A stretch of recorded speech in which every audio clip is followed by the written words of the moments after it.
Si vous êtes en master et que vous posez des questions sur la poursuite de vos études, cette vidéo est faite pour vous.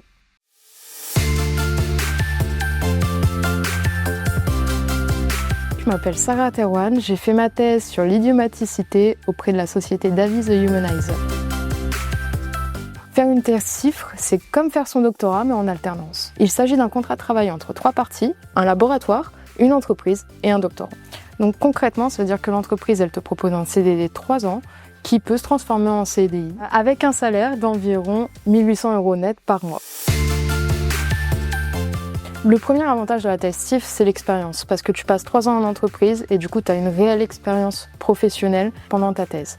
Et donc à la fin, tu te retrouves avec une thèse et donc un diplôme, mais aussi 3 ans d'expérience réelle, qui est un vrai bonus pour ton CV. Le deuxième avantage de la thèse CIFRE, c'est la mise en pratique des théories. Donc on a le côté plus académique qui va nous permettre de faire nos méthodes, et le côté industriel vient là en soutien pour permettre de les mettre directement en application et de pouvoir tester en temps réel du coup tout ce qu'on a étudié au cours de la thèse. Un autre argument, c'est les compétences que tu vas acquérir. D'un point de vue déjà scientifique, donc côté rédactionnel, analyse de données, tu vas devenir l'expert de ton domaine, et aussi du côté industriel, parce qu'on peut te donner des tâches telles que la gestion de projet, où tu vas devoir manager des équipes, tu auras aussi des responsabilités, soit directement avec un client de l'entreprise, mais aussi potentiellement, ne serait-ce que la responsabilité de t'as une deadline, il va falloir la suivre, et du coup les enjeux vont être beaucoup plus importants, et ça t'apprend à une grande rigueur d'entreprise et de travail, et ça, il n'y a que la thèse CIFRE qui peut te l'apporter.